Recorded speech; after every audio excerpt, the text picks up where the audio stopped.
భూ బదలాయింపు చట్టంపై మండలి ప్రశ్నోత్తరాల్లో వాడివేడి చర్చ జరిగింది. లోపభూయిష్టంగా ఉందని మంత్రి అనగాని సత్యప్రసాద్ అనడంపై మండలిలో విపక్ష నేత బొత్స సత్యనారాయణ అభ్యంతరం వ్యక్తం చేశారు. తప్పులు జరిగినట్టు ప్రభుత్వం భావిస్తే చర్యలు తీసుకోవచ్చన్నారు బొత్స. అయితే అసలు ఈ చట్టాన్ని కొనసాగిస్తారా లేదా రద్దు చేస్తారన్న విషయంపై క్లారిటీ ఇవ్వాలని డిమాండ్ చేశారు.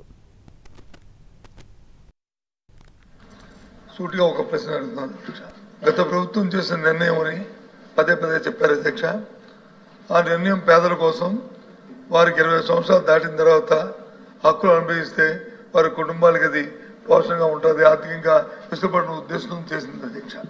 సూటిగా అడుగుతాను, దీన్ని మీరు కొనసాగిస్తారా లేదు దీని మీద మరి ఆ చట్టాన్ని రద్దు చేస్తారా? ఆ విషయాన్ని మీ ద్వారా మంత్రి గారిని అడుగుతున్నాను అధ్యక్ష. దాన్ని ఆ చేసిన చట్టాన్ని కొనసాగించదలుచుకున్నారా, దాని నుంచి రద్దు చేయదలుచుకున్నారా? ఏదైనా అభిప్రాయం ఉంటే అభిప్రాయాన్ని మంత్రి గారు చెప్పాల్సిన కోరు. ఏదైతే ఈ చట్టం లోపభూయిష్ట చట్టం అనేది ఆయన మాటల్లో చెప్పారు, ఆ మాటల్లో చెప్పిన ఆ భావాన్ని ఆ లోపభూయిష్టమైన అనుకుని మీరు అనుకున్నప్పుడు దీన్ని కొనసాగిస్తారా, దీన్ని వచ్చి రద్దు చేయడానికి ప్రతిపాదన చేస్తారు?